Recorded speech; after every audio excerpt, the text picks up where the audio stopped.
छिन, कुछ लम्हे तुम संग कुछ तुम बिन, घड़ी की टिक टिक धिनक धिनक धिन, बीती उमरिया सांसें गिन गिन। मूक बधिर धृतराष्ट्र सरीखे, भूत भविष्य के नेत्र, अंतर मन में धधक रहा है।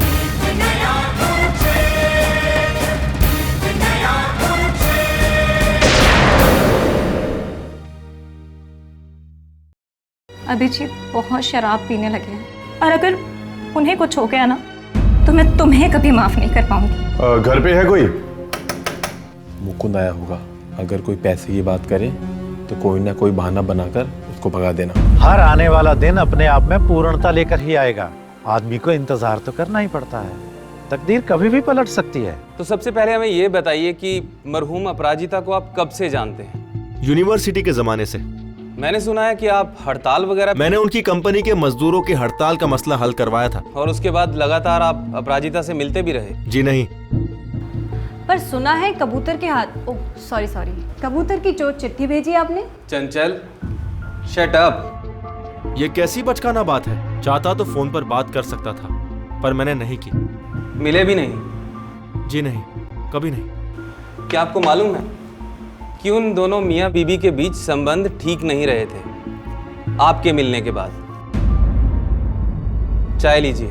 Why should I interfere in someone's personal life? मुझे उनकी निजी जिंदगी से क्या लेना देना? मियाँ बीबी के बीच जब कोई तीसरा आ जाता है तो जिंदगी निजी नहीं रह जाती है चौधरी साहब। मुझे पता है, इसलिए तो नहीं आया मैं उनके बीच। सच बात तो यह है कि आप लोग खामखा मुझे परेशान कर रहे हैं। मेरा आपसे और इस केस से कोई लेना देना नहीं है। हमारा फर्ज है पूछताछ करना ताकि सच तक पहुंचा जा सके। वो सच जो आप ढूंढ रहे हैं वो मेरे पास नहीं है। एक बार फिर से याद तो कीजिए, उस यूनियन वाले मसले के बाद आप अपराजिता से कभी भी नहीं मिले। मैंने बोला ना, मेरा कोई वास्ता नहीं रहा उनसे। ठीक है, आप जा सकते हैं, लेकिन हम जब भी आपको बुलाएं आपको आना पड़ेगा। श्योर। इजाजत है अहमद साहब? ओ श्योर। ठीक है, ठीक है सर। ओके।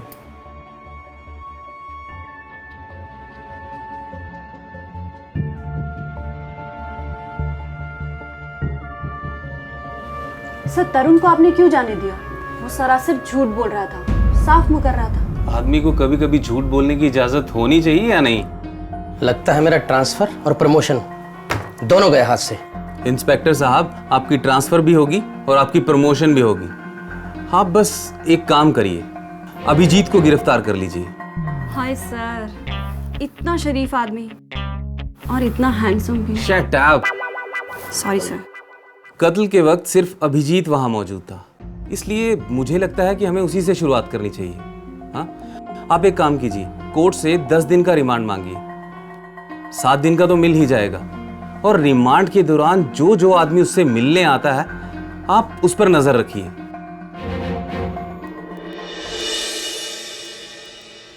तुम आ गई ना, भगवान ने समझ लो सब कुछ मुझे दे दिया, कोई कमी नहीं रही। सुबह से मुकुंद नहीं दिखा। वहीं गया होगा काकी, बशीर और देवता दादा के पास। कहता है बड़े बड़े लोगों से संबंध है उनके, कोई अच्छा काम दिलवाएंगे। जानते हो तुम्हारे काका क्या कहते हैं? जी? बड़े लोग तो सिर्फ गुनाहों का घर होते हैं, और ये जो धन है ना, पापों के बिना एकत्रित नहीं होता, इसलिए बड़े लोगों से दूर ही रहना चाहिए।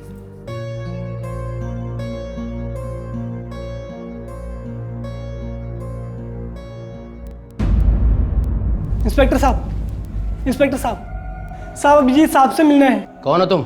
मैं सीताराम। क्या काम है तुम्हें? साहब बहुत जरूरी बात करनी है, अगर बात नहीं हो पाई तो अनर्थ हो जाएगा। अरे तुम्हें कहीं देखा देखा सा लगता है। तुम वही हो ना जो चिट्ठी लेकर आए थे? हाँ साहब, मैं वही चिट्ठी वाला आदमी हूँ। सर प्लीज एक मिनट, प्लीज। ठीक है, जल्दी। साहब मुझे माफ कर दो साहब।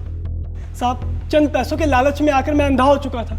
साहब जब आपकी गिरफ्तारी हुई तो मुझे मेरी अंतरात्मा ने लानत दी कि आपकी बर्बादी का कारण सिर्फ और सिर्फ मैं हूँ। साहब मुझे माफ कर दीजिए। ये तुम क्या कह रहे हो?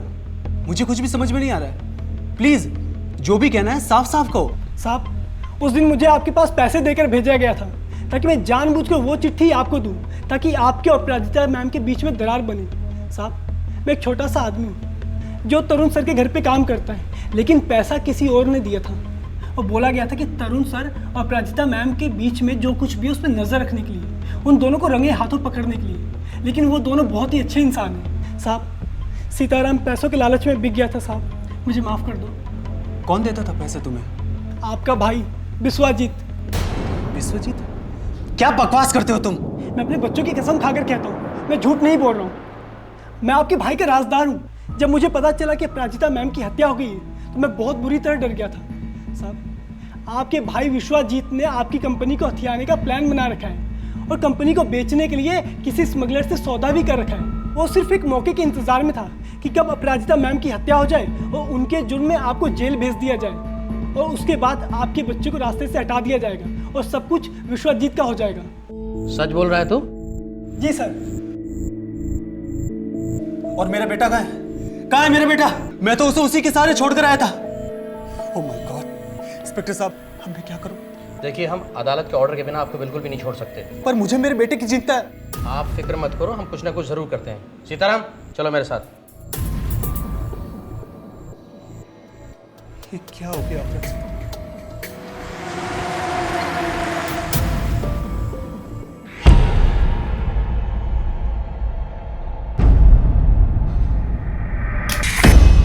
चंचल, ऐसे गन कभी नहीं चलाते। अगर किस्मत खराब हो ना तो खाली गन भी चल जाती है। बेवकूफ लड़की कहीं की। Sorry sir. अभिमन्यु। अरे इंस्पेक्टर साहब, आइए बैठिए। कहिए कैसे आना होगा? बताता हूँ। हवलदार, अंदर ले आओ। अभिमन्यु जी, ये सीताराम है और ये आपको कुछ बताने वाला है। कहो, क्या कहना है? साहब, दरअसल बात यह है कि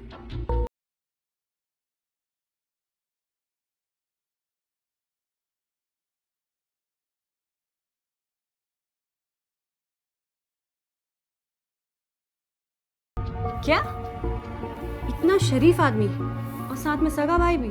साहब, मुझे माफ कर दीजिए साहब। साहब, मुझसे पाप हो गया है। देखो, तुम्हारे पाप का प्रायश्चित यही है कि तुम विश्वजीत के साथ वैसे ही रहो जैसे तुम पहले रहते थे और उसकी हर हरकत की खबर हमें दो। ठीक है साहब।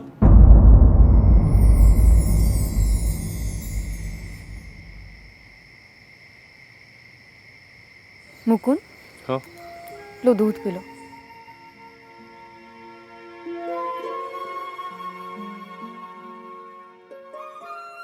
क्या बात है? बड़े खोए खोए से रहते हो आजकल। ये आसमां में क्या ढूंढ रहे थे? अपने गुजरे हुए पल, छोटा सा घर और उसके आंगन में खेलते हुए हमारे दोनों बच्चे, रंजू और चानूर। तुम्हारी सोच में मैं तो कहीं नहीं हूं ना। हो ना? कैसे? ये सब कुछ मैं तुम्हारी आंखों से तो देख रहा था। कुछ भी बोलते हो। काकी ने सुन लिया तो? काकी नहीं सुनेगी। काकी को फुर्सत कहाँ है? वो तो दिल बहादुर काका उनकी जुल्फे संवार रहे हैं। शुक्र है तुम हंसे तो सही।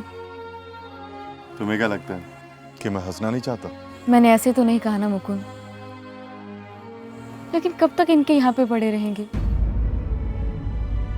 ना दिन अपना, ना रात अपनी। काका काकी ने कुछ कहा तुमसे? बिल्कुल नहीं, वो तो बहुत अच्छे हैं। हमारी हर छोटी बड़ी ज़रूरत का ध्यान रखते हैं ताकि हम बेगाना महसूस ना करें। लेकिन कुछ तो करना पड़ेगा ना मुकुंद। कोई अपनी जगह हो, अपना वक्त, और हम। तुम्हें क्या लगता है कि मैं नहीं बिताना चाहता तुम्हारे साथ ये पल? मुझे नहीं पता मुकुंद। अच्छी खासी छोटी सी दुनिया थी हमारी।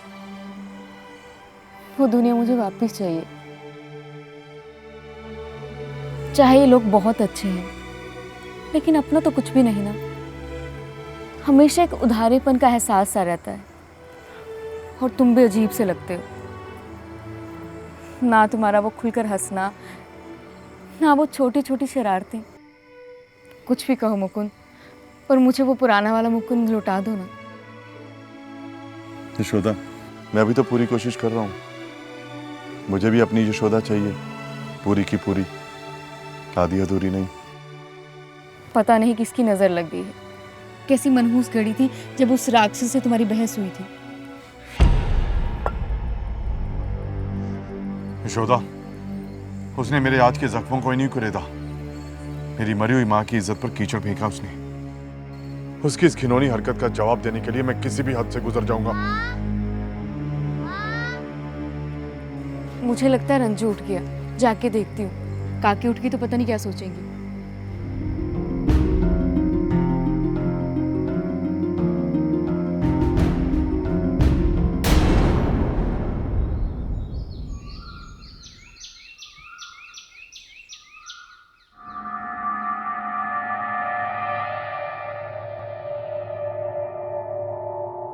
Sorry sir. बाबू साहब, अनर्थ हो गया, जल्दी चलिए। बैठो। क्या हुआ? साहब, वो विश्वजीत अभिजीत साहब के लड़के को मार देगा। साहब, मैंने खुद सुना, वो दरिया किनारे किश्ती वाले घाट की ओर जाएगा। साहब जल्दी चलिए, कहीं देर ना हो जाए। साहब ठीक है, मैं करता हूँ कुछ।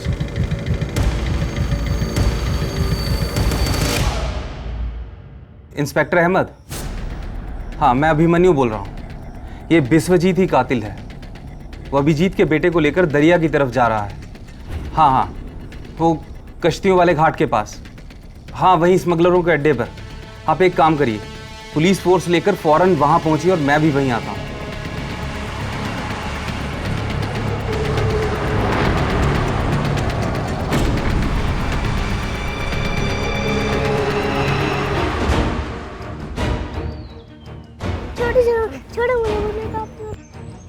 विश्वजीत, अपनी जगह से हिलना मत।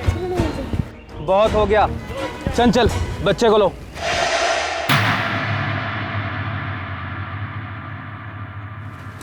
पकड़ लो इनको। वाह विश्वजीत वाह, कमाल है। Thank you Sitaram. सीताराम नमक हराम। राजेश खन्ना और अमिताभ बच्चन वाली नमक हराम। ये गद्दारी वाला नमक हराम। मुबारक हो अभिमन्यु जी, मुबारक हो। इंस्पेक्टर साहब आप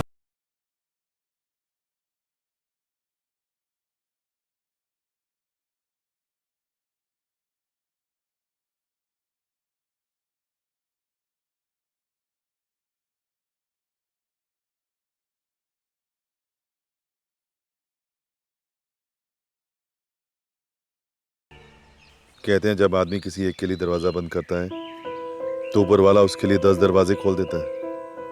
ज्यादा सोच मत, ऊपर वाले ने तेरी रोजी रोटी का दरवाजा खोल दिया मुकुंद। हाँ कर दे। नहीं मुकुंद, अफीम का कारोबार गैर कानूनी है। अफीम से नस्ल दर नस्ल बर्बाद होती है। तुम्हारे भी तो छोटे छोटे बच्चे हैं।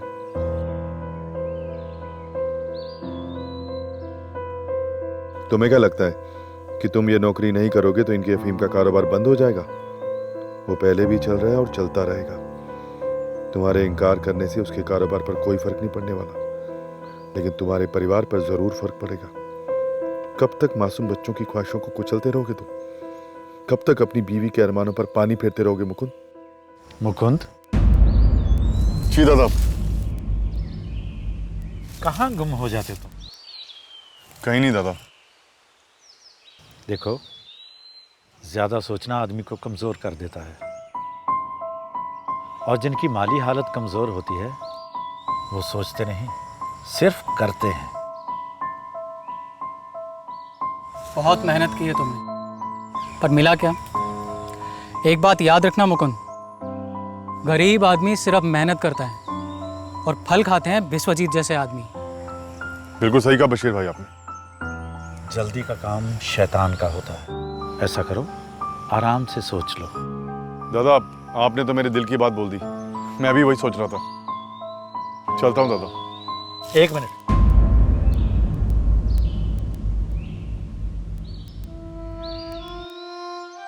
तो दादा ये क्या? देख, जो तेरे दिल की बात कह सकता है वो तेरे दिल के दर्द को नहीं समझ सकता भोले पंछी। ये रख लो। अभी अभी तुम्हारी नौकरी हाथ से गई है, कुछ तो हाथ में रहना चाहिए। पर दादा, दिल बहादुर के बहुत एहसान है तुम पर। कभी कभी घर का किराया वगैरह चुकता कर दिया करो, रिश्ते और मजबूत हो जाएंगे। लेकिन दादा, मुझे पता था तू ना नुक्कर करेगा करेगा। ये फ्री के पैसे नहीं हैं, तेरी मेहनत की कमाई है। जो काम तुमने हमारे साथ किया है उसी का मेहनताना है, छोटा सा।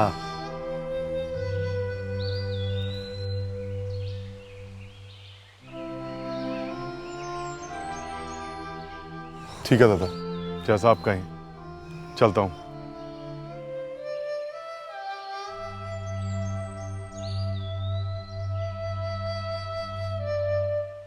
क्या लगता है दादा, मुकुंद काम करेगा हमारे साथ? अगर कोई और रास्ता होता तो मैं कभी मजबूर ना करता गलत काम करने के लिए इस लड़के को। इसके नाना बलराम भराली ने मुझे कभी नौकर नहीं समझा था, भाई समझा। इंस्पेक्टर साहब, मैं चाहता हूं कि दोषी को सख्त से सख्त सजा मिले। आप फिक्र ना करें, हम कोई कसर नहीं छोड़ेंगे। शुक्रिया इंस्पेक्टर साहब। वैसे मैंने कभी सपने में भी नहीं सोचा था कि मेरा ही भाई मेरी बीवी का कातिल निकलेगा। अगर आपकी इजाज़त हो तो मैं उससे मिलना चाहूँगा। विश्वजीत! विश्वजीत, तू कभी ऐसा कर सकता है? मैंने कभी सपने में भी नहीं सोचा था। अरे सोचा तो मैंने भी नहीं था कि कल की आई हुई औरत हमारे सर पर चढ़ के नाचेगी। विश्वजीत, जुबान संभाल के। अपराजिता की जान तुम पहले ही ले चुके हो और मैं तुम्हारी जान ले लूंगा अगर अपराजिता के बारे में तुमने एक लफ्ज भी गलत कहा तो। गलत गलत नहीं, सच्चाई है ये, सच्चाई कि उसने तुम्हारे साथ साथ पिताजी को भी अपने बस में कर लिया था। बकवास कर रहे हो तुम। बकवास नहीं, सिर्फ सच्चाई। पिताजी ने तुम्हारे और मेरे हिस्से की प्रॉपर्टी में उसे बराबर का हिस्सेदार बना दिया था। अरे तुम्हें कंपनी के हेड से हटाकर उसे कंपनी का हेड बना दिया गया। पिताजी ने वो फैसला उसकी काबिलियत को देख कर लिया था। और अगर तुम्हें पैसे चाहिए थे तो तुम मेरे पास आते। अरे मैं अपने हिस्से की प्रॉपर्टी तुम्हारे नाम कर देता।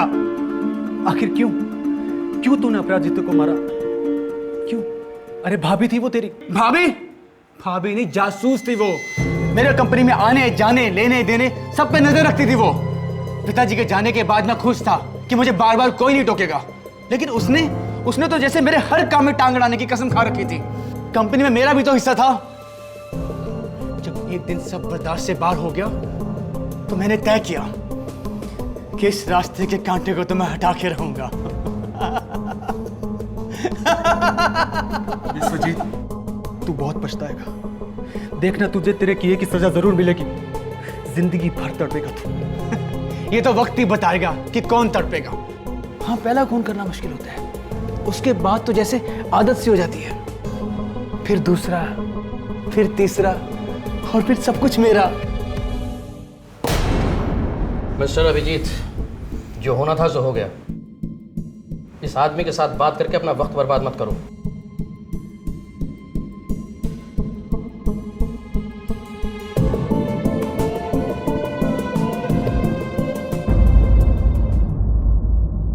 गुड आफ्टरनून इंस्पेक्टर साहब। Welcome mister Abhimanyu.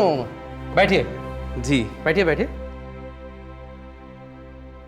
इंस्पेक्टर साहब, इस केस की रिगार्डिंग सारी इन्फॉर्मेशन और हमारी इन्वेस्टिगेशन रिपोर्ट इस फाइल में है, आप ये रखिए। ओके।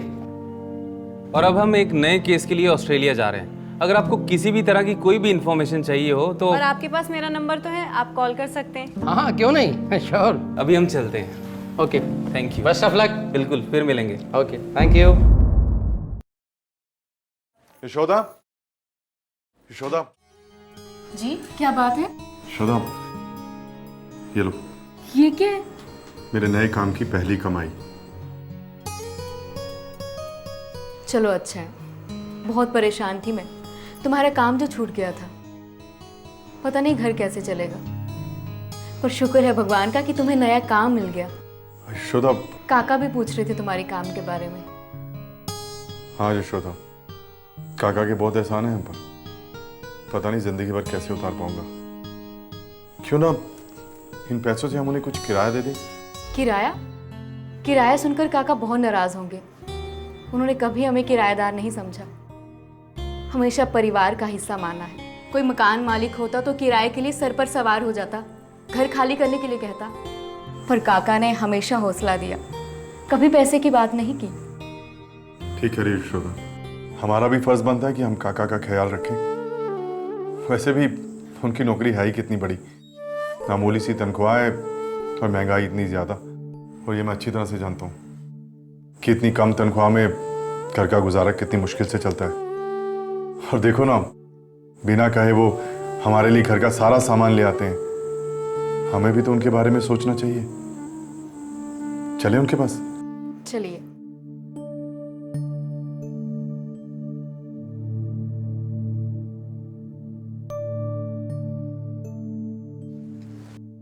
काका नमस्कार। अरे मुकुंद बेटा, नमस्कार नमस्कार, आओ।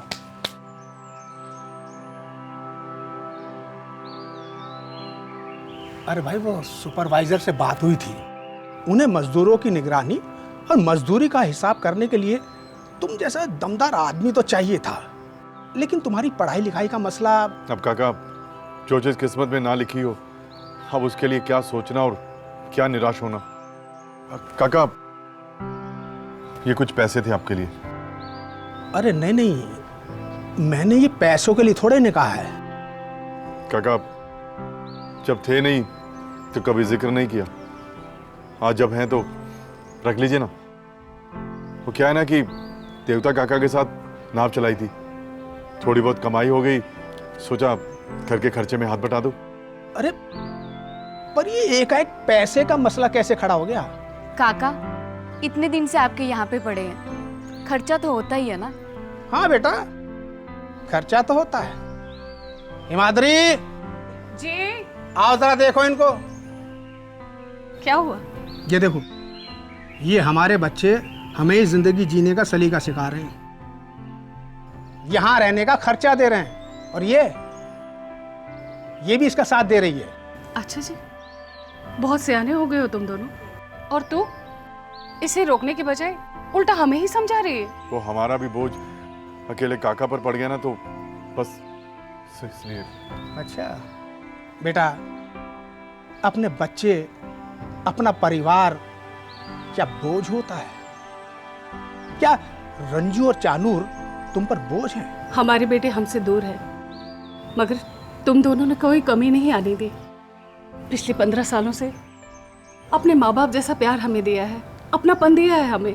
हाँ बेटा मुकुंद, बच्चे तो दिन त्योहार या छुट्टियों में कुछ दिनों के लिए आते हैं, पर तुम्हारे यहाँ आ जाने से हमारा हर दिन त्योहार हो जाता है। अच्छा बेटा, एक बात बताओ, तुम हमें अपने माँ बाप की तरह मानते हो ना? जी। हमारी खुशी चाहते हो तो बेटा ये पैसे रख ले। लेकिन काका। सिमाद्री, इसके लिए चाय बना के ला, और मेरे लिए थोड़ा पानी और थोड़ा नमकीन लेके आओ। सारा माहौल खराब कर दिया इसने।